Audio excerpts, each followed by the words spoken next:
Génération Perfect TV, l'heure est venue. Actu, commenté est là pour vous. Amira Malini, la voix de l'actualité, nous guide à travers la société et la vérité. Actu, commenté, l'émission qui éclaire. Bonjour à tous, bienvenue dans Actu Commenté. Votre émission de ce soir est dédiée aux enjeux politiques majeurs de notre pays. Aujourd'hui, nous allons aborder une question cruciale. La révision de la Constitution est-elle nécessaire ou menace-t-elle notre démocratie? Pour en discuter, nous avons un invité, Aaron Moukoula, président national du mouvement des patriotes congolais engagés MPCE, en sigle qui soutient d'ailleurs cette révision. Et face à lui, nous avons des journalistes qui poseront des questions pertinentes pour éclairer cette décision qui suscite beaucoup de débats et de controverses. Romokula, merci d'être avec nous. Et je vais recevoir à ma gauche Grami Kangi. Bonjour. Bonjour Madame Amira, bonjour également notre invité Aaron Moukoula, président MPCE. Philippe Voupi, bonjour. Bonjour madame, et bonjour au président du mouvement patriote de Congolais engagés. Et nous allons commencer notre émission. Au lieu de la première question, moi je vais commencer par la deuxième. Je ne vais pas demander pourquoi la révision de la Constitution. Je commence directement par quels sont les points spécifiques de cette Constitution que vous estimez inadaptée ou obsolète. Oui, madame, d'abord, merci pour l'invitation. Je tiens à vous remercier pour avoir pensé à moi. Je crois bien que votre question, elle est pertinente parce que tout le monde en parle. La révision constitutionnelle ou les changements de la Constitution, pour un patriote engagé comme Aaron Moukoula, je vous dirais que la Constitution que vous voyez aujourd'hui n'a rien de la République démocratique du Congo à l'intérieur. C'est juste cette couverture que vous voyez, la Constitution de la République démocratique du Congo. C'est la couverture. Les restes, ce n'est pas notre affaire. C'est une affaire qui a été boutiquée par les étrangers. Mais les Congolais étaient là. Mais j'arrive, madame. Vous êtes dans une affaire où il fallait engager la République démocratique du Congo. Il y a eu 21 participants pour élaborer cette constitution. Sur 21, 18 étrangers et 3 Congolais. Lesquels? Dites-moi. Non, j'arrive, maman. Parce qu'il faut que les Congolais comprennent que cette affaire-ci, c'est une affaire importante. Ce n'est pas notre affaire. Aaron Moukoula, attendez. C'est ça, madame. Attendez. Doucement un peu. Chers téléspectateurs, l'émission sera bilingue parce que la révision de la Constitution, c'est un enjeu majeur pour notre pays. Mais tout qui est non, Aaron Moukoula. Aux Araka Kuna FCC, vous étiez là-bas. Donc, Constitution, c'est cette Constitution qui a permis même les élections. 2 tours, il y avait élection. Non, élection il y a 2011, né à 2006. Et puis, président Étienne Tshisekedi, paix à son âme, le fils du sphinx de l'humanité, Félix Tshisekedi, est arrivé au pouvoir grâce à cette constitution. Si vous commencez à ce concerné les Congolais. Oui. Vous savez, quand moi je dis cette affaire ne concerne pas les Congolais, parce que sa rédaction ne cadre pas avec les réalités congolaises. Prenons le cas de l'article 217 de la Constitution. L'article 217. Oh, 217, si on peut nous lire ça. Et puis, Tokoli Molango na lingala. Oui, surtout ça. Ba maman, o bana kati anda kubayeba ke mobeko likunzi oyo eza eloko na biso te. Ba memeli biso nde ko memela, ba kiteli biso yango bozwa. Bosalela yango. Vous comprenez? Or, eza na expert mosusu oyo ba sali ba enquête na bango après avoir amené leurs investigations, se sont rendu compte que constitution oyo ezali mélange. Il y a constitution française, il y a année vers 70, il y a Belge vers 58. Bazunda munda babeta pas copie coller allez, tu ne repères ça batouana kuna bavanda kana. 217. Ozomona 217 ndezoloba. Donc na 217 ozobaki non, République démocratique du Congo a coquille posséder partie de la souveraineté, hein, pour une raison, il y a unité africaine. Il y a bisangana. C'est-à-dire, pour que Boyokani, il y a Afrique à Mobimba, et Korakozala, République démocratique du Congo, a vu aux alliés, Nambo eteni na ye amabele, a Tiekuna. C'est entre autres, mais de gros, non, na lolenge toza lelo oyo ya bitumba oyo Kagame azo komemaka biso awa na ba marionnette congolais bitumba na to ngi peke esi là pour que unité ezala tondimi pe to pesi bango zo ndambo mabele na bino pe yango entre autres de gros ba yango mais tant ancien président de la République Joseph Kabila lingaka réviser constitution oyo UDPS oyo ezalaki na pouvoir oyo lelo za na pouvoir hier ezalaki na opposition déjà na 2014 ba boya kango baboya rango et puis tant basara constitution oh les arrivent pour nous calmer les belligérants surtout mais avec les années Kabila linga réviser on baboya kango hein mais c'est ce que il y a dans le lobby ce qui n'attend wana il est pèse boya rango ça n'a pas raison na bango baboya mais le loza na bango non les lots oui nazali na mokonzi ekolo parce que nazali patriote na mon sens il y a patriotisme na ye yango ngai étant que patriote mokambi ya lisanga. Il y a un mouvement de patriotes congolais engagés. Ce n'est pas n'importe quel patriote. Patriote engagé. O azana bolinga mboka na ye, o alingi ete mabele ya mboka ya Congo ekembete pour la raison de souveraineté, la raison de l'unité africaine. Vous comprenez? Yango okomona même que entre autres ce que l'article 4 de la constitution wana. Bazolo bela makamu ya ba minorité. Hein? Ba ethnie.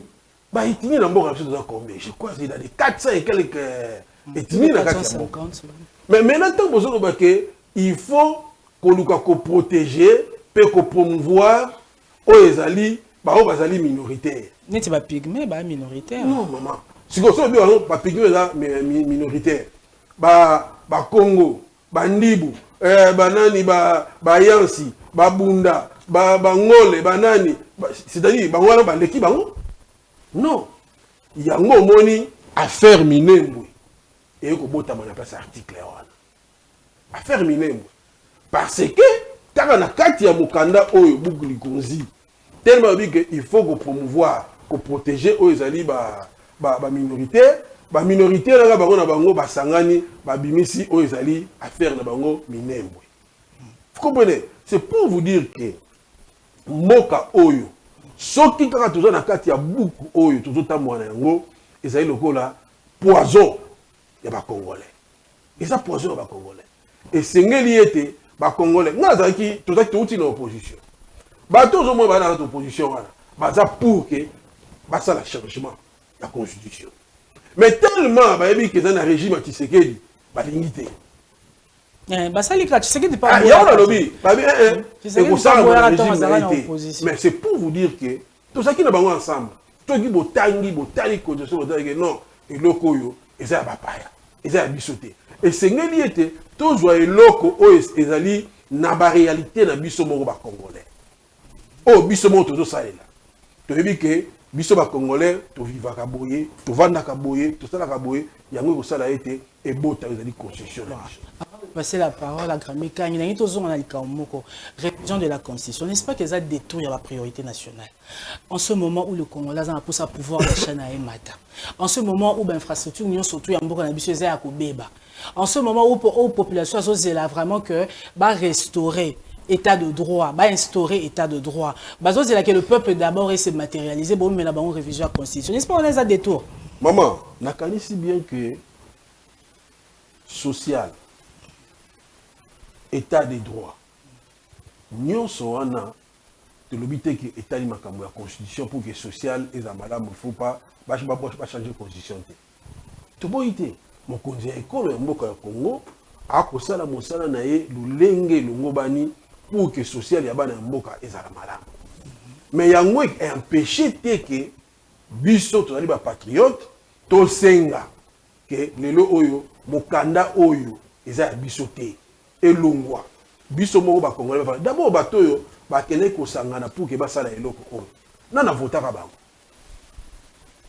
bozo bimiselo ko moko bolobi ete non constitution yango wana ba député wana ba d'abord ba député copté ba outi na ba fraction ba seigneur de guerre c'est ça pour calmer parce que moi que kolobela sous révision de la constitution et ozongi sa sous rebelle non ba groupe rebelle robota masuma kasi ozongi sa yango te biso to lingi lelo oyo ba population congolaise ici aponaki ba yaye oyo bazali lokola ba lobeli na ye ba député le bazala kati l'Assemblée nationale ba député wana ba ngonde bakobimisa buku oyo oyo esengeli ke ba elia solo ya peuple eza ba elia ba belligérant te ya bato te ke no oyo azwaki na mutu moko bazaki na coin moko kaki quelque part asimaki manduki na ye apesi ba député oyo bakangaki ye bato asimba ba député basangani bango baye kobimisa biso eloko oyo même ici yango le cas de référendum ya maman tosengi ete constitution ngako nazo ma révision te ngana nazo bande ya nyonso oyo nde elongwa biso de toujours nde ya sika parce que ba eli ya peuple basali ba pesa elongwa sika. Très bien Aaron Mukula. Grami Kangi, à vous la parole. Merci beaucoup. Alors, Aaron Mukula, c'est vrai, Naouti, Koyo Kolobi Makambo, que non, Bato, Nayoga Pay discours, n'a pas ancien premier ministre Adolphe Muzito. Bato, Basiejaka, dans le Parlement à l'époque, pour traiter Makambo Constitution, Bazaki, et lui, ainsi de suite. Mais également, il faut noter que le peuple congolais a voté une constitution ou un référendum. Alors, comment est-ce que vous réagissez? Parce que le peuple Ndemoto a décidé qu'il faut que ce peuple non un référendum et il y a qui est l'écarté. Le souverain primaire, c'est le peuple congolais. Quand le peuple congolais a dit oui à la constitution Oyo, donc il a la légitimité. Non? Oui, c'est pour dire que ils ont été pour l'engager. Constitution, mon bec ou le cousin Oyo. Ils ont été il y a transition. Il y a pas transition. Et c'est ce qui dès lors, tu communes là-bas élit où il y a peuple, il y a solo, et c'est ce qui maintenant que tu as fait mon bec ou le cousin où il y a biso moko ba congolais.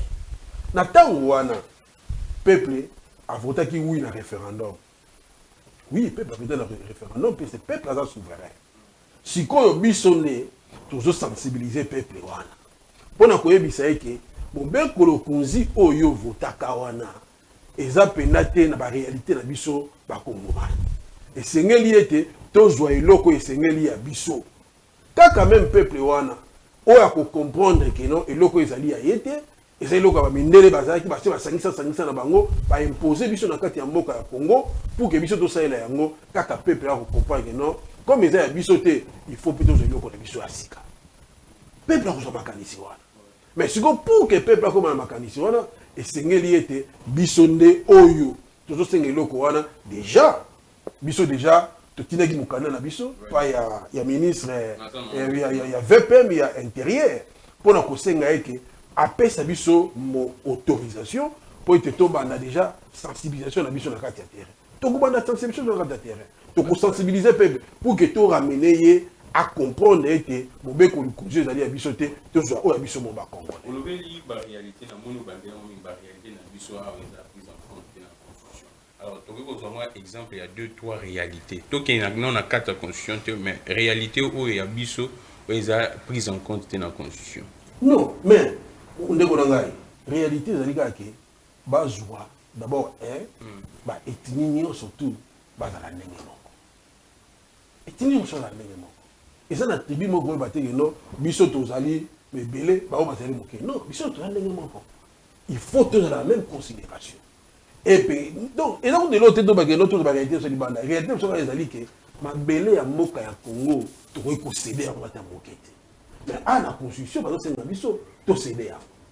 Est-ce que ben patriote ou ben ali ya solo engagé akoko ndima pena ke mandamba ete na mabele na et que na mboka ya pour na réseau ya unité africaine et tali biso te.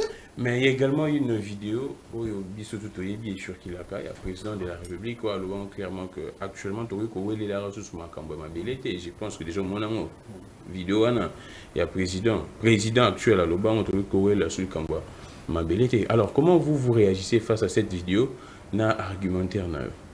Non, mabele peut-être ba doit comprendre qui conteste. Mabele ezali te ke mokonza bi mabele oyo to wela mo susute et ko ke no ba paele ba lingi non. Et c'est bien na kata mabele wana ba paela pe ba ko koya na bango to passer na bango pe vie na bango ilongo. Ezate ke to menacer bango parce que tel azali rwandais aye ko vivre na mboka ya Congo, biso ba congolais, il faut to nous menacer, il faut to unité. C'est ça le contexte. Et quelle est la différence avec D117 il y a constitution? Non, différence c'est à dire que non, bao bazali les minorités, ça veut dire promouvoir bango pour que bango bazwa ici comme moko bo vendre bango na bango. Il y a mon entre autres mineurs, ce qui est le mieux non, prenons le cas, souk. Il faut que tout ça,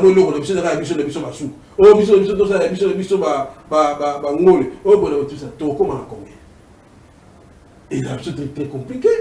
C'est comme ça que les plus importants ali biso ba congolais nabino ba pandisano o bozali ba patriote ya solo to sangana elongo to kende na o ezali sensibilisation ya population to ramener population à comprendre que mon boy que le cousin oyo etali biso te to so oyo biso moko to bongola yango. Avant là c'est dit temps nangai nangana tout na constitution ya bon yo za pour na révision bien changement d'abord et c'est to bongola parti comme bien to longola nyonso ngai pour ça dernier zali oui d'abord ceux qui déjà ezana babiloko oyo ezo déranger na kati. Non, ngai pena ki faut longola ngo oyo biso bongonde batu basala ya sika. Siko na oyo biso batu basala ya sika. Est-ce que vous pensez vraiment que na to reçoit constitution et une imperfection? Non, ata ekozana imperfection, mais ça eloko ya biso moko o biso moko to kanisa ki na maele na biso to koyeba pe ndenge nini ya ko s'adapter na. Mais on n'invente pas la roue, nous sommes déjà autre cas tout ça les AP pratiquement. Non, mais c'est ça. C'est-à-dire même ici moyen pour inventer roue et alité, et ça bilo de batu basala, bozo zoyango, mais ils ont supposé ils ont que les scoles na o ezali ba réalité na biso. Mais o ezali bilo de ma be na ligne et loko nde uti libanda na temps wana ezalaka. Batu basanga na ndenge na bango ba pesi bilo, mobeko lukonzi na bino yango yobozo. C'est ça le mal. Bon, pour est-ce que le contexte est approprié d'abord? Pourquoi seulement tout ça on ne peut pas le faire après? Oh, mais tout ça on après quand? Contexte c'est-à-dire à tout moment, les camerounais qui sont en Malunga pour la boulanger moka, il faut que ça la yango. Cause la tête non, à tel moment moi ah tu vois tout ça la la lobby non. Pourquoi tu la lobby? Pourquoi tu oses la 4 ans? Pourquoi tu oses la 5 ans? Mais là, au moins, c'est ça les moments. Tout ça, il y a un moment. Le peuple est souverain à 4. Merci beaucoup. En attendant. Oui, merci, Président Aron. Philippe, à vous l'inviter. Monsieur Aron Moukoula, vous êtes patriote engagé. Ma première question est de savoir comment, pendant le régime que vous soutenez, il y a un discours de traiter les autres, les étrangers. C'est-à-dire, même par votre façon de parler, vous parlez des étrangers, constitution étranger. Vous parlez plus des étrangers pendant le régime. À part cela, vous savez que nous sommes pendant le temps de l'état des sièges. Est-ce que ce ne sera pas possible de passer à un référendum pendant le temps des sièges? Non, je crois bien que le besoin est là pour que la constitution soit changée. Mais maintenant, nous qui avons initié la demande, je ne suis pas le seul, il y a tant de groupes, nous allons nous mettre ensemble et nous allons demander à qui les droits pour que l'état des sièges soit aussi levé. Et pendant ce temps que Nanga et les autres contrôlent... Ils contrôlent quoi? Ils contrôlent quoi? Moi, l'affaire de Nanga, si je vous dis, ce n'est pas Nanga qui combat la République démocratique du Congo. Nanga, ce n'est qu'un marionnette. Donc les Congolais vont voter. Nanga, ce n'est qu'un marionnette. L'agression de la République démocratique du Congo, c'est Kagame. C'est Kagame qui combat la République, c'est clair. Nanga est là, c'est ma côté comme un marionnette. C'est comme si demain aussi, on peut l'enlever. On place encore un autre donc, vous soutenez que les Congolais qui sont du côté pouvoir, là où le président Tshisekedi contrôle, vont voter la nouvelle constitution que vous soutenez sans que les autres qui sont avec Nanga l'approuvent. Mais je crois bien que même ici, je crois c'est juste un petit pourcentage. Hein, mais je crois, mais aussi qu'à ce moment-là, nous aurons déjà récupéré tous les territoires. À ce moment-là, je crois. Est-ce que vous savez que la constitution actuelle empêche cette histoire-là, a déjà résolu cette histoire de changement de la nouvelle constitution avec l'article 220? Non, je crois bien que, oui, on parle de l'article verrouillé. Mais s'il y a nécessité, qui vous dit... Mais c'est déjà verrouillé. Les seuls documents où c'est verrouillé, c'est la Bible, où on ne retranche rien, on n'ajoute rien. Mais la Constitution 220, c'est lui qui a fait ça. Tous ces étrangers-là, qui nous ont donné ces documents ici, ils ont verrouillé ça. Ah, ce sont les étrangers qui ont verrouillé ça. Mais ils seront déverrouillés par les Congolais. Parce que vous parlez toujours des étrangers. Mais c'est son terre qui ont mis en place cette histoire. Hein, pour imposer aux Congolais. C'est ça le discours du régime Tshisekedi. Non, je ne parle pas du discours du régime Tshisekedi. Moi, je parle de moi, comme étant patriote congolais. J'ai compris que cette histoire ici doit être changée parce que les gens qui ont élaboré ça, ce ne sont pas des Congolais engagés. Hein? Mais ce sont des gens, par rapport à leurs propres besoins, ils disent que non, mettons tel article, ça nous servira à telle histoire. Ils ont leurs propres intérêts ici. Mais nous voulons voir quelque chose qui va cadrer avec les qui vont au moins répondre à l'intérêt des Congolais. Ce n'est pas à l'intérêt des autres. Pourquoi pas votre... Pour diviser les Congolais. Vous avez saisi le ministère de l'Intérieur pour la sensibilisation sur la nouvelle constitution. Mais pourquoi seulement la nouvelle constitution? Pendant ces temps, il y a des Congolais qui souffrent. Il y a la grève des enseignants. Pourquoi pas créer une campagne pour le social des Congolais ou des marches pour exiger l'amélioration du social des Congolais? Pourquoi pas aussi les situations de l'Est? Bon, vous savez, pour ce qui concerne la constitution, moi, j'ai donné un point de vue. J'ai pris l'initiative par rapport au changement. Ça peut ou ne pas être un changement, on peut réviser certains articles. Moi, je vais adhérer. Vous voyez, si ça passe aussi qu'il faut changer toute la Constitution, ça ne me dérange pas. Mais moi, j'ai des articles, comme j'ai énuméré, certains 3 ou 4 articles. C'est comme aussi prochainement, quand je reviendrai, je remettrai encore à votre disposition certains d'autres articles qu'il faut encore changer ou encore réviser. Vous voyez, le problème, c'est que nous, Congolais, nous devons être fiers de nous-mêmes, étant que Congolais. Il ne faut pas toujours compter aux innovations de l'extérieur. C'était dans un moment un peu compliqué de la guerre. C'était ça le contexte.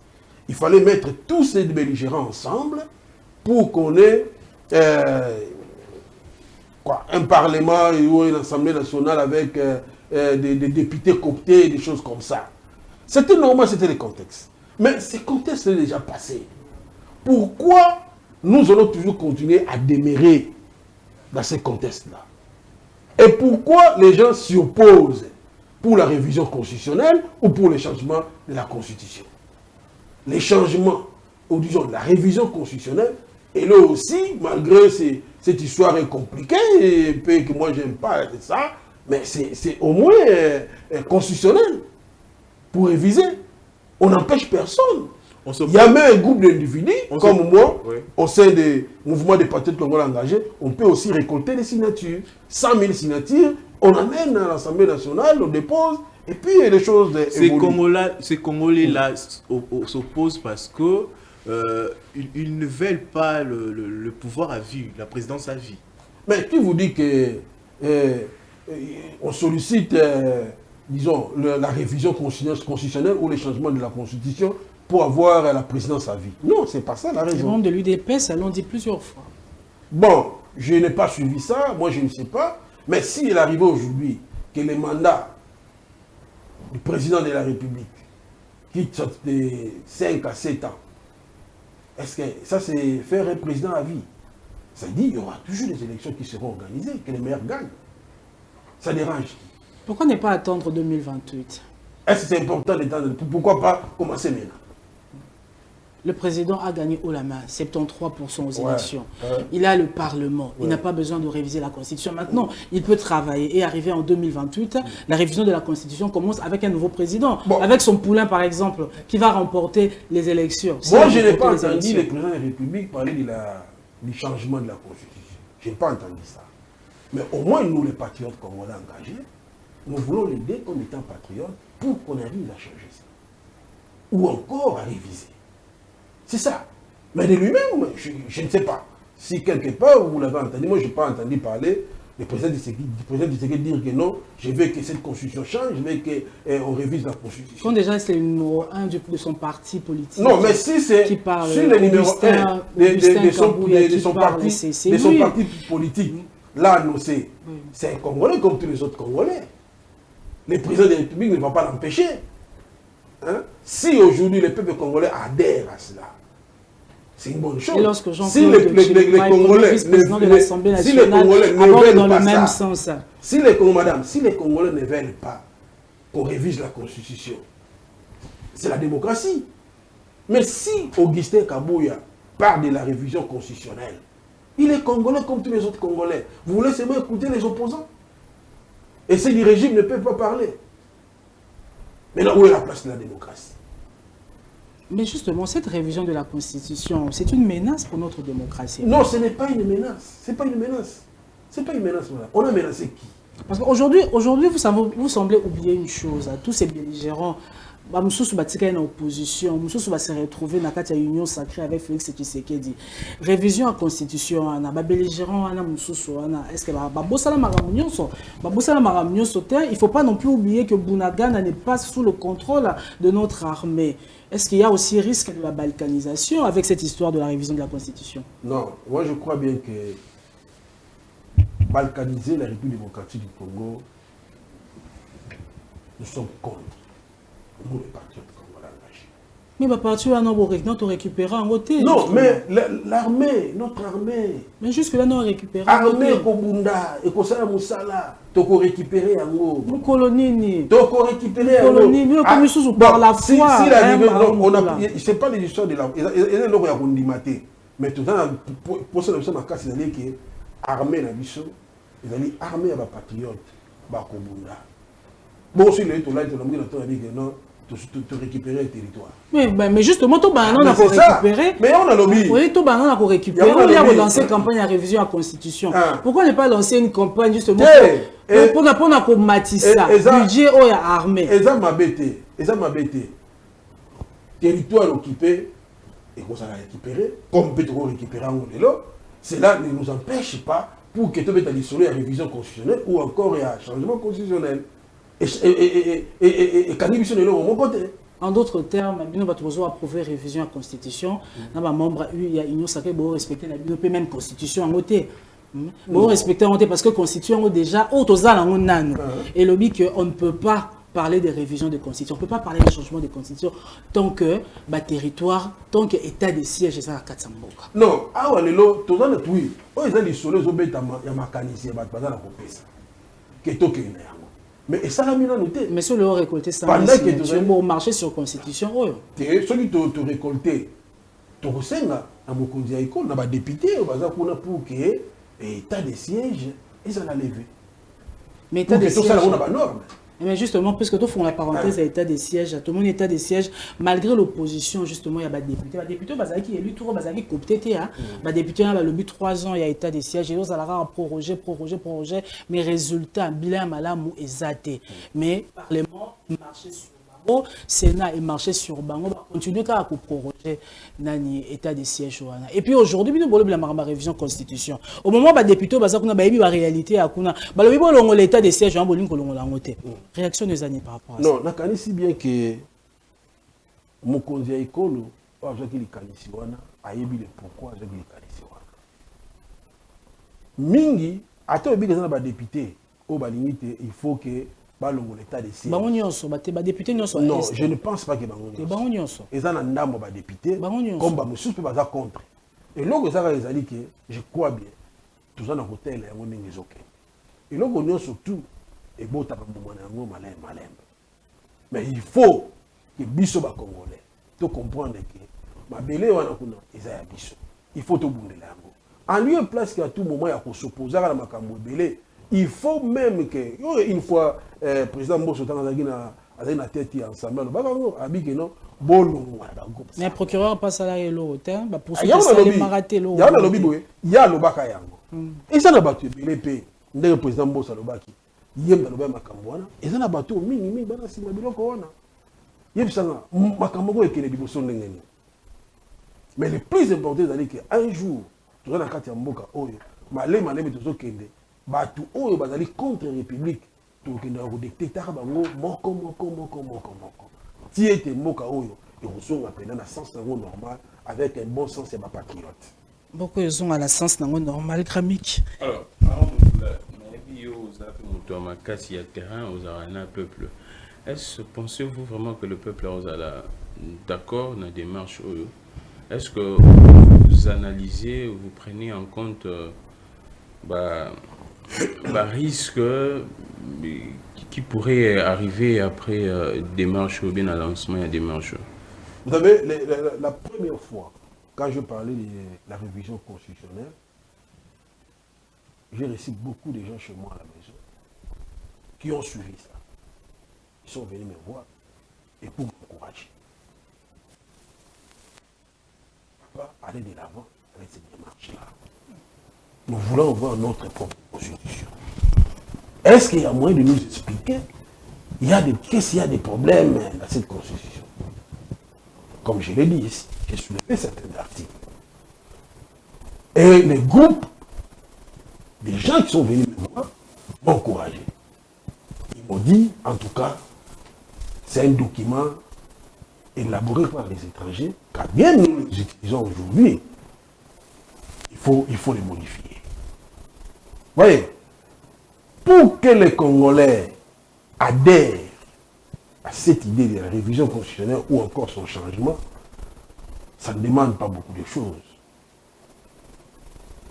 Si, d'un autre côté, moi j'ai des gens, des opinions, qui sont sur le terrain et qui seront déployés dans les jours à venir et ils vont convaincre. Ils vont convaincre. C'est comme ça que moi j'ai dit à nos amis de l'opposition, en lieu et place de faire des bruits, il faut que tout compte en terrain, tout à la banane, on va réussir et ils sont d'abord incapables à mobiliser. Ils vont mobiliser qui? Nos amis de l'opposition. Ils vont mobiliser qui? Là-bas, s'il faut compter une mobilisation, et ça va la libérer, moi, pour mobiliser. Non, mais au moins, je peux dire, au moins, c'est Fayoul. Ah, Ouangani Moïse Katumbi. Hein? Ouangani Moïse Katumbi. Non, na Ouangani était, mais les réalités, c'est que, Nazala Pouna, pas mobiliser à terre. À chaque fois où il y avait des histoires, il faut mobiliser les gens, tout ça. Hein? Il y a des cotisations, il faut cotiser les partis politiques. Et s'il ne donne rien. Ouais. Parce qu'ici, il faut mobiliser. Hein? Vous comprenez? Mais comme Bissot dans le bateau, Bissot déjà dans le terrain, tu as dit que non, tu as passé un message pour la révision, au changement de la constitution. Le message, on ne pas passer mobilisation dans la casse. Et puis, c'est là. Oui. En parlant de la mobilisation, on a eu le document de la sensibilisation. On a une question comme plusieurs bateaux sous financement pour la campagne à Bino. Tout le monde a Bino. Bon, parce que c'est la sensibilisation. Bon, il faut moi t-shirt, banderole, on est tendu, attends la capitale. les financements viendra d'où? Kakaran Mukula et Moko. Non, mais c'est pas. Financement d'un pouvoir en place. Non, je ne parle pas du pouvoir en place. Je parle pas du pouvoir en place. Mais il y a des Congolais. Oyo bazana pour ça que eloko oyo to réviser yango. Ba pour ça badon o bazali. Donc non, on a représenté ba t-shirt. Aya pesi. On a représenté ba lance bon a pesi. Ba représenté bazali. Ba donc c'est là un moment où on est banda pas aller. On dit peut koya parce que sont des patriotes. On va pour ça que non, moko que ne liboso na beaucoup de konzi oya biso moko ba Congolais. Alors tout évoluer mandam tout tikalara na ngomba changement ya conscience avant beaucoup là peuple aza kolandayo pour ça ya peuple musicien moko c'est vrai que bande ko ba tu ko effleurer musicien moko ya muni na mboka voisin quoi ayib ce peuple azo senga nini est-ce que ce qui lobby to kena hypothèse na yo ba changer constitution peuple a se retrouver karaté na constitution wana to ça la nini. Bon, Mokanda, ils allaient simplement beaucoup à battre. Et vous dites à la tête, les deux la Bible. Et l'autre, autre bon la tête, c'est la mouille au la Bible. Mais on a mis son bateau, tout bon mais oh, il y a un, et vous allez appeler le voilà, oh, peuple, vous allez appeler la pousse à bon la, on peut être mécanisé, on a mis son mot, token. Attends, il y a un temps, par exemple, au salaire, et qu'on y a gagné. Mais vous allez appeler là, il y a moto parce que vous découvrir même la carte. Est-ce que ça dit comme il y a na carte ça dit comme il y a bateau yo va appliquer ou non va disposition. Non, moto azo kamba. À quoi appliquer à mon enseigner ma bête parce que vous tenez question de moi mais nini je crois maman le bana bi mo konza ekolo à la pakinda na ye na carte ya buka ngo oyo. C'est normal. Eza eloko oyo eza na pour na biso. Agora que je vais te aboter au liban d'avis que non na zomi lo benaka oyo ngai mona non eza na ngo azo sala yango mais biso ne to monique non il faut que bongola. Mais président de la République a fait ça il fait ton bon intervenant sous classe là qui a levé la makambo ya révision selon ya tanga mo à disposition entre autres makambo concernant le gouverneur na makambo ya mise en place surtout ya gouvernement le fait que y a ceux qui va ponier et d'autres au moins temps pour que ben institution sous et vanda mais apparemment logique il y a Mokonzambo kana bato boza ko soutenir Mokonzambo eza divergente ba logique wana apparemment Mokonzambo a une logique mususu bino pe boana logique mususu comment est-ce que vous concilier ça Mokonzambo ko ngana landaki dans le makambo ba gouverneur a moni la façon dont baza kokona bango et semble moi très compliqué il y a trop de corruption surtout biso sotoyebi alors makambo ya mise en place ya gouvernement avec mais il a surtout des tractations à ba politiciens alors est-ce que d'attendre nazo kabino ba discours na bino bato baza ko soutenir Mokonzambo ok na logique vraiment il y a été na ou soit ngandi munaza ko comprendre bien te comment est-ce que vous concilier ba préoccupation ya chef de l'État ce qui pour ngai pour na mi ba gouverneur politique à maboka mon compte ya école yende fa nommé apona bango ko pona na biki wa yemoko abani ko tala province tel à tel ya join nane tel et tout c'est comme ça pour mon compte a so pena pouvoir na yenios mais ya mobimba à lieu et place marabango mais tout le monde a fait ba résultat te ba tout ça no marabango mais oyebi ça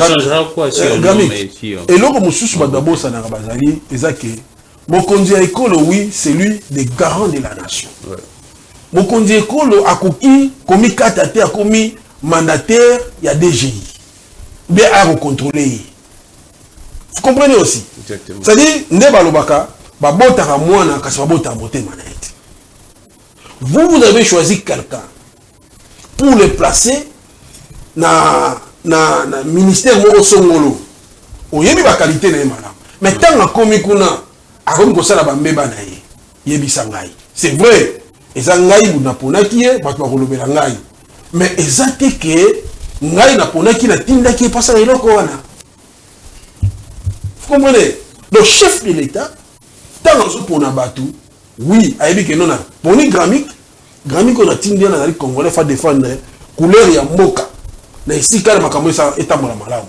mais yo ntango okeye kuna okesala makambo na bandenge na prenez le cas lelo tosi muloko la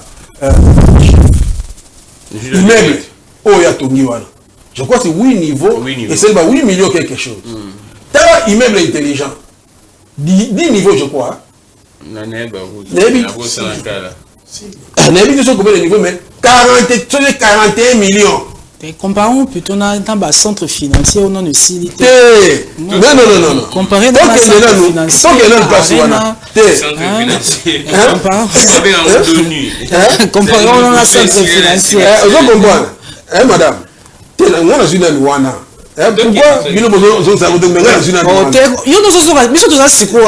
Centre financier des années, nous comparons un centre financier. Il y a un immeuble moins intelligent. Parce que moins intelligent, c'est au par rapport à montant et demi côté. En tout cas, immeuble intelligent, c'est moins intelligent. Par rapport à mon. Mais vous voyez, un monsieur comme Matata, il parle trop, il a commis ça. Tout le monde a la qualité de les mais je monte toujours s'inventer tout. Mais toujours un immeuble où il y a chef. C'est les jours et la nuit. Donc c'est pour dire que mon conduit à écolo à Zanabat, au Bassa Moussala, il faut féliciter. Place au Bassa Moussala, oui, toujours le bayango, de façon que mon conduit pas yebi, n'engeni na robongisa pour que Marsoma kende malade. Bon, on a un soutien na tourne na oyo.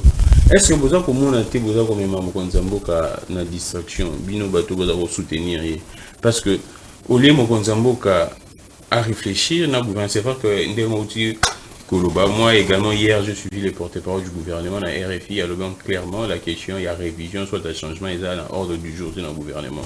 Le gouvernement est occupé à autre chose, les sociales, la paix, ainsi de suite. Mais est-ce que Bino Bato vous avez soutenir Mokonzambo Kanandenga Libanda, c'est-à-dire hors d'institution, vous avez même Mokonzambo en erreur, théorie à Kanisande, il faut ton abanzela. À ça la makambo pona bola mboka abanzo réfléchir comment est-ce que faut des questions pour un référendum de mettre en place ba structure pour essayer de traiter makambo na nyonso est-ce que bon même quand on a dit ça dans peso kende na stade tozali mona mboka gramique ezana mutu moko te oyo akoko désorienter makanisi ya mokonzi ya ekolo exactement mokonzi ya ekolo aza vraiment na nzela na ye asala mosala eteleli mboka porte par le gouvernement, clair à lobby, révision constitutionnelle et ça, l'ordre du jour est dans le cadre du gouvernement. Mais les bisons ne pas congolais, population. Bino ndi obo soutenir mon Konzambo. Dans le bien, ezali ngai. On doit soutenir mon Konzambo. Ngai, oui, nous soutenir mon Konzambo, pas ça patriote. Mais ma condition est ngai, il y a révision ou il y a changement de la constitution. Et ça ma canicité que oh on a dit que eza euti pa non, eza ne ngai. Nazo bunda non nzela. Tango que ne liboso ne place wanande to koya ko bikitsa on na mesa mais ezali loko moko te oyo ko changer makanisa mwana mboka na oyo azali focaliser ya kosala pona bolamo bana mboka et ce que le bino que non ya ko kende na démarche na bino te bosala ni non mais na yebi moko na mboka za démocrate akoki ko ba yemo ko non mais so ba monique peuple yemo do senga parce que la démocratie doit primer so monique peuple do senga que yemo ba mo non terrain de dosenga je crois bien que azana choité akolinga non na yewana atala yango na moment wana c'est que peuple va gagner non yenda sur raison abia ça va mais ça moni que là ba tenir ba sur raison la population a décidé à côté de la population à ça là hier pour exécuter la population lobby. Merci. Merci. Avant de passer la parole à Philippe, Nangina Tuna Mutuna Monko, président Aromukula. Est-ce que vous avez été à l'euro toujours que il y a l'euro, il y a parti unique, UDPS à l'obili Kambu, Bino Bolance, Bino emboîter les pas, et puis Toyotoye, les sous que ce qu'il est là, révision constitutionnelle, on a réussi à rassembler 100 000 signatures, pour déposer déjà dans le Parlement, où ils ont déjà acquis, hein, ils ont déjà acquis dans Félix Tshisekedi, des conséquences dans l'organisation démocratie. Liberté individuelle, na continuer na liberté individuelle, tout le monde a déjà des opposants baza malmené. Dion waza awate nani waza qui président assemblée provinciale ya Bakongo voemba aza sousouté, tout le monde a cette qui kuni façon ba malmené qui est porte-parole na ndenge bazolanda tout le monde a oui Mike Mukeba na dossier oyo makambo to yebi yango tena ba mœurs na biso ba africaine to komi ko yoka ngosusu na service à renseignement conséquences na mo ezani sur démocratie. Merci maman. Nakanisi mituna na yo ils ont moins belé mais nous avons moins essentiel. Nous allons rebondir dans nos zones là. Dans mon tour que IDPS à lobby biso tolani. Parti unique. Parti unique exact. Si on l'a bien démarche à makambo ya constitution. On a le bon même avant IDPS. Avant IDPS. Parce que ce qu'on l'a dit, même dans les journaux, les articles, les bimans, on a eu dans l'obéla depuis. Secrétaire général IDPS, oui, par lobby, mais, biso de l'année IDPS cité, tout le but pété que c'est ma partie unique. Et même dans ma canissi, il y a mon conduit à l'école, attends dans les canissi, on a été, que Asala Azongi, ça ma partie unique, non. Il canissi, on est exact. Mais n'a pas fait. Non, bah fait. Non, la partie ne se fonctionner dans les Seigneurs. Ça vous entend le lobby. Ah, est-ce que vous voyez Moïse Katoumi ba onyo surtout ba malmené. Na netinan. Mike Mukeba, Daniel Saf. Mais est-ce que vous voyez que na yebo ko le ba bandi. Na yebo ko le Moïse Katoumi. Là ba musu ba ali ga kasho ko ba futa mbo na fin du mois. Oui. Bati musus na partie wana. Sofia Kombe bandi comment ne bandi na lettre. Eh mais biso ga bandi na lettre na yo na zala kuna. Na yebi mutu msa osepela na ye bakanga ta kokanga na kota ta boloko a négocier bena ba policier bo kanga ta kokanga pa yebi ke ba opesa ya moins 500 moins 1000 oh hein mais aluka to abebisa image ya régime tout babilo kana surtout wana bon yebi makambo ze bena babilo ka opposition na je me souviens na yana betaka lisolo na si même population a ofunga na muna wata bela bige non c'est que bateau ko sara election ka tamboka mais tant que on doit envoyer Mbadiongo vous voyez Diom, na bengani ba na moko. Na bengani ba. Régime en place. Parce que tant mona ba saki na bango kuna na conseil des droits de l'homme parce que tant mola pour que RDC candidature les caté. Pour ça qui malmené sur. Mon malmené bango nanu. Ba malmené ba to mona ba beta Franck Dion ba filmer en open. Diongo avant ba beta yi. Ou bien na ebité. Ba on dit que ba beta qui. Non, na bi ya na bi. Ko beta ezali population ou à s'attaquer à peine parce que avec au kataba effigie il y a un candidat il y a parti à pouvoir na même il y a mon conduit à école il y a parti unique parti unique parce que comment se fait-il soit mon doko là Franck Dion hein ndé na ebelier Franck Dion aye boye effigie mon conduit à école aya tati ya na moment la campagne mais c'est un civique civisme exact le parti n'est à côté de Batouni. Il y a l'idée d'un parti politique au Gekata ba effigie. Yemoko ami Kendel na poto yebonde azaliwa. Parce que mon avant kina ba base zo répondre les chute. Mobilisation de Simbate. Azaki ont levé hein Franck Dion. Avec poto na Kinshasa. Azaki ont levé. Hein? Mvemba atana union sacrée. Mvemba atana union sacrée. Avant la union sacrée, on dit que awa les autres qui n'ont pas l'élection na makanisi na ye ensemble nous avons gagné l'élection na katia na kuna na ngambo mais léo na yebisa yo azo regretter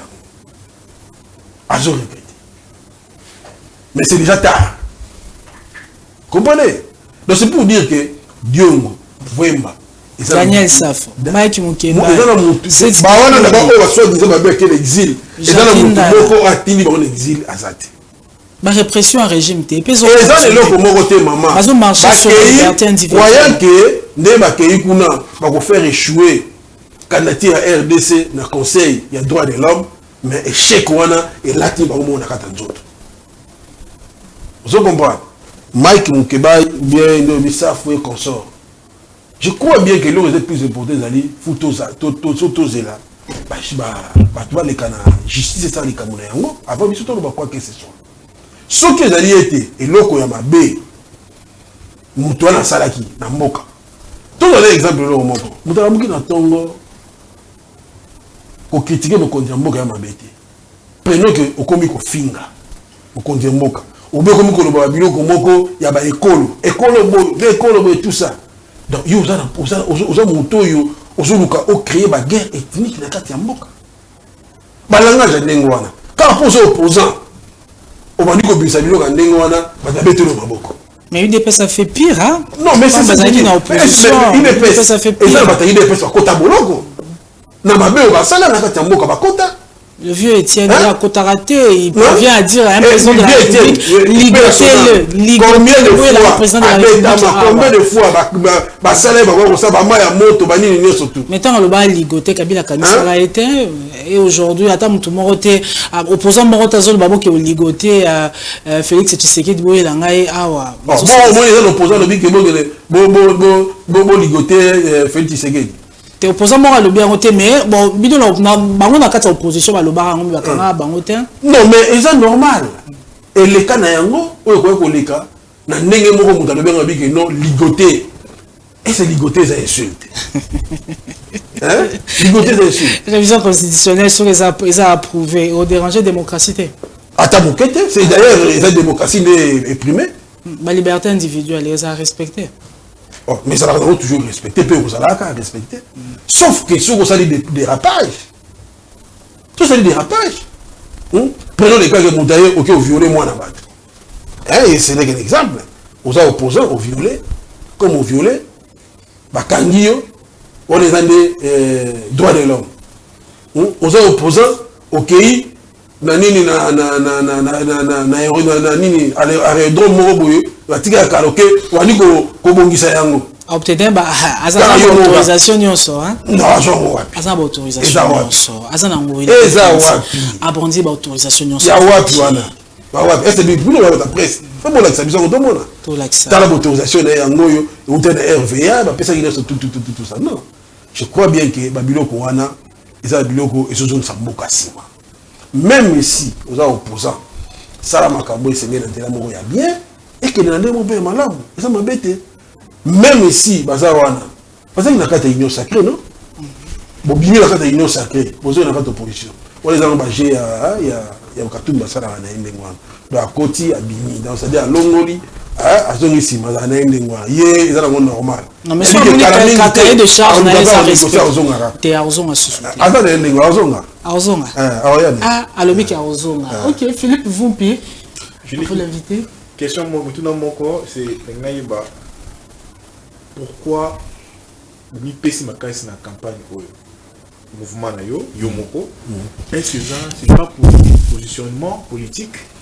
Vous attendez quoi? Parce que tout le monde a déjà dans la politique na biso so moni lelo politique a commis ko dekana écran la campagne, c'est que derrière ça ils ont le loco mo ABC kende portefeuille au ministère portefeuille moko ezana ton pesa aussi est reçu ou peut-être parce que vous venez de l'opposition c'est pour la qui que présence na yo na permet la mkonzamboka vous êtes prêt à tout te ezapé pour la route opposition te ezapé pour la promesse moko ezana quantité c'est par le patriotisme je le fais après avoir parcourir au Beko Lokozi, la comprendre que non, il faut article, il faut baluka moyen, ba bongola yango soit ba changer on so bobimba. Et ça quand la sens wana ya patriotisme. Ils ont que non parce que ba sali promesse mo boye non, so ça ino ba to peso bona bo. Mais yebisa ngai. Bon le lo so la bi que non, aron mukula ba peso le songolo bo. Ngana ko boye lo ba pesi nga songolo. Ba boya bwana. Na rejoindre yango parce que entre autres combat peut toujours bundezali lobby to servir mboka. C'est comme si on veut servir Mboka, on veut servir Mboka dans l'opposition, on veut servir dans le cas il y a pouvoir, ils ont des moko. Mais ceux qui ont dans le cas il y a mon conseil qu'on a montré que non, et c'est que moi na Mboka on est tout ça est loco. Et ça m'embête. Et ça raté que non parce que non, mais ça peut leur servir Mboka. Moi, j'aimerais quand même poser une dernière question. Vous avez une question? Oui, une petite question. Ah oui, pose la petite question. Il a posé une dernière question. Avant beaucoup là, personnellement, moi, je pense que démarche nao, n'a habité, n'a d'accord, bino bien pour continuer parce que ça, il voilà, je pense que tout l'équipe, mais prenons les dossiers à Moïse Katumbi parce que aussi qu'on éclairera aux aïpena, aux aïki aux parmi Bato Baouti, pas Moïse Katumbi. Ndenge baza accusé aujourd'hui, en tout cas, il y a des fortes menaces. Dans l'interview, na Jeune Afrique, alors on ne peut pas l'empêcher. Ce qu'a ça la bola pour le peuple à Salon. Ndenge yoza komona ndenge aza na mikili ya poto bongo. Est-ce que vous zonga bien vous zonga face à la machine déjà pratiquement on constate que ça mise en œuvre pour et ça la machine moko te obacheli pour que ba sala ma bezati. Hein? Yemoko déjà né a commis déjà ko lakisa déjà ma bé à régime par rapport à ma bé au yasa. On se comprend. Tant que vous avez dit que non, mais c'est pour l'intérêt du peuple. Non, l'intérêt du peuple, il faut, ils en ont un canon, il y a Hollandais. Mais comment là qui a vu? Non, mais c'est ce que je dis. Ça veut dire qu'il y a un que ça là. Mais tu éviter. Ah non, mais il y a une question. N'est-ce que la comédie vice-premier ministre. Il a dit que non, il faut lancer l'affichage, toutes des choses comme ça, il y a campagne. Vice-premier ministre, ministre intérieur, Azon Selingana n'est annoté. Ngai Mogan Manou Zabanderol, la Nico Matissa. Dans l'autre photo. Tant qu'on interpellé Ngai, on a le bagage de non, la comédie qui est. Mais la comédie qui est dans ce qu'il y a noté. Il y a commis à comédie Baba Kondi aviation civile. Est-ce que toi qui réponds ça va? Mais il y a urgence. Mais mon papa, urgence en Moana, il y a commis gouvernement. Urgence il y a commis gouvernement. Aux individus, aux salles locaux, Zéla va payer ça. Mais pas assister des personnes en danger, c'est également... Pour assister à des personnes en danger de mobilité, soit dans l'hôpital, parce que c'est normal. Mais aux locaux, ils ont des limites. Il y a l'État. Et l'objet est de la mobilité. Il faut ça, il faut l'autorisation. Pour y avoir l'objet, ils ont appelé à diriger Mboka. Si prenons le cas que Moutoumousso a salé pendant qu'il y a sa place. Donc, il faut que les colons parce qu'il y a le que non, j'ai l'habitude de les faire. C'est une mauvaise habitude. Mais au lieu de traquer, vous pouvez couper. Tout le monde va traquer à aider à zone à ceux qui vont moniquer à violer le principe. Vous aider à zone. C'est là pour que Moutoumoko a traqué Moïse Katumbi à Zate. Mais Yende Akimi Emoko. Oh, Akimi déjà. Akimi déjà. Yemona le bibel na ngene. Pour akoma juge de. Oh, ça est. Akoma juge de. Mais aérodrome moko sous Moïse Katumba réhabilité qui hélicoptère a Félix Tshisekedi de quitter qui du corona ngo hein. Ouais. Nagasenga na Madame Félix Tshisekedi a quitté kuna hein. Félix a quitté yango te mokonzi ya ekolo tango asalaki eloko wana eza asali wana momani.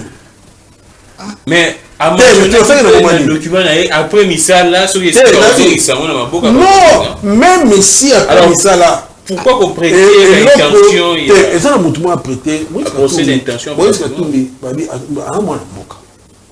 Hein? À moi la moka. Moutoumoko a traqué Katumbi à Zati. Mais yé moko. Toujours à Batindi Batu Baki. Non, yoka non, yoka. Ezali Batu Oyo. Parce que nous avons créé une actualité. Nous avons contre Moïse Katumbi, nous avons des choses comme ça. Nous avons victimisé. Nous avons attaqué la réalité. Et là, vous êtes plus important. Ce qui est délicat dans la justice, ils ont un mot canaillé, les Kalibosab Azouzi, ceux qui ont raison. Ah, madame, ceux qui ont tort, vous camatez. Mais c'est ça, non? Le président dit à tout moment que la justice est très malade. Hein? Oh, mais justice très malade, mais comme justice est très malade, il n'y a pas de rendre sur plus malade. Dans la Bible, ça la sans autorisation. Non. Moi, je crois bien que il ne faut pas battre le cabal là, ça me conduit. Il y a salité, il n'y a pas de salité. Justice est indépendante.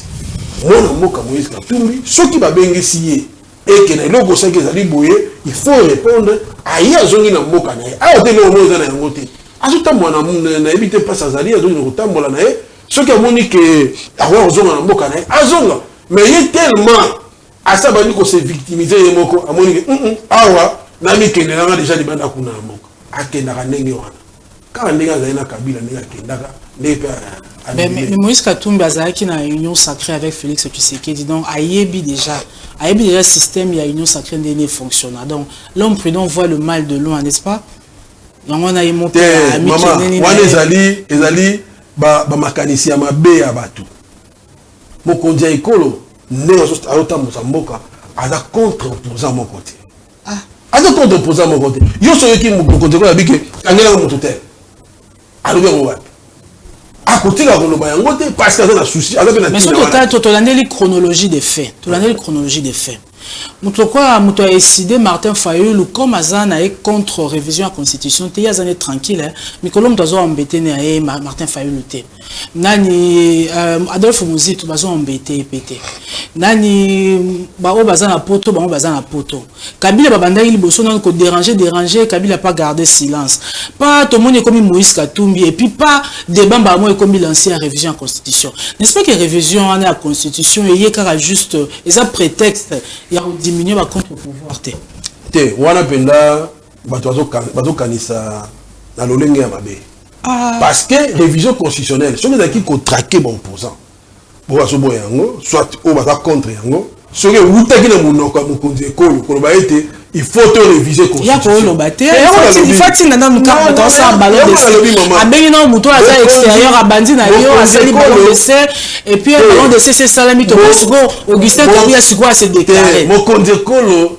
alobi yango te pesa na makanisi na ye te et puis na mutu na ye ayebi ke na kati ya mboka ya Congo ezali majorité ezali opposition pe ezali opposition esala oba musala ba kosala mais bon respecter o ezali ba loi ya mboka mobaya na okimisa Moïse Katumbi non mutu ma kimisa zate ye mona milima ke ina ayebi ne bu fonctionnaire non mutu moko abengani Moïse Katumbi aza libera mboka na c'est l'histoire se reproduit na Kabila bandara peka bon non Kabila zo landa e oyebi soki mutu alinga koyoka kombo ya zuzité so ebi tika non juge mo baza na posa kutana na yo ye mo de amikimeli bon obi yende ba kimisi ye monte ba similitude justice et tout ba similitude des alliés pas Joseph Kabila azonga na ekaka Joseph Kabila pas quand même à révision constitution sote kozali kambwa ndenge wana akutele bazuzi est-ce awo yo ki batato le makambo na yango bazolobela ba lobela ngote na interpeller oki ba benge geno kende na parquet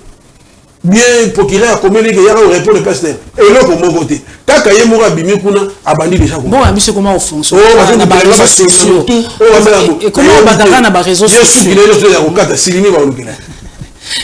notre pays maintenant na ba réseaux sociaux tout le monde ba document na ba réseaux sociaux et puis par après arrestation et juste ce que ça na ba réseaux sociaux ba na réseaux sociaux mutu moko te o lelo attaquer ya maki mpe bandara bongo bandana ba réseaux sociaux ba arrêter ba fandi on peut bandara bongo ya na lobi et puis après ba lever ezali na bato o bazo buka mibeko o justice amonika buki mibeko justice azana ba droit na ye ya kobenga bato wana koyoka bango soki mutu na raison akozonga na enda soki basali mbemba justice akozwa ye donc tokotika kaka mboka etambola kaka ndenge parce que tokotika opposant et l'opposant il se permet de tout il faut le ba au nyonso ko lo ba au sali ko sala pour chaka moto na mboka posa ka opposant so ko opposant o no attaquer mon konze ko lo finga yi posa opposant so ko opposant et ça no o lo ba makama lo kuta o eza na kati ya régime te yo zo lo ba yango et c'est ça ba bilo nyonso douana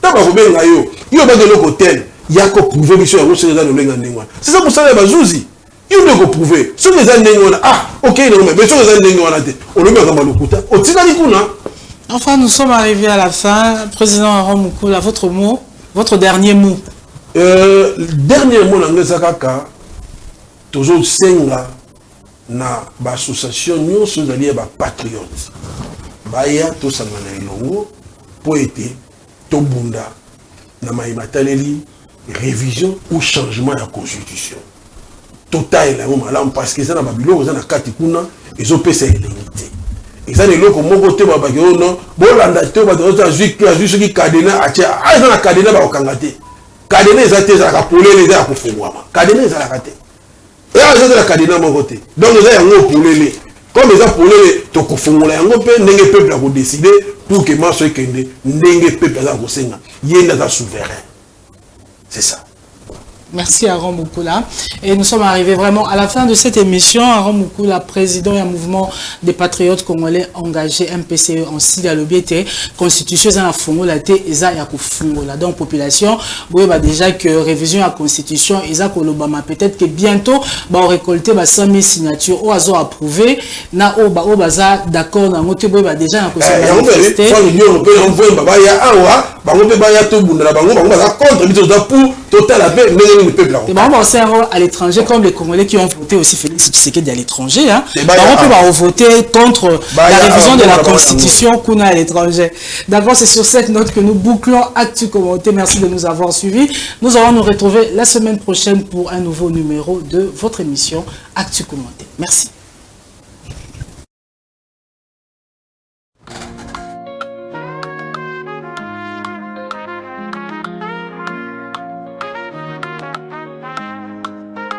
Sur Perfect TV, l'heure est venue. Actu Commenté est là pour vous. Amira Malimi, la voix de l'actualité, nous guide à travers la société et la vérité.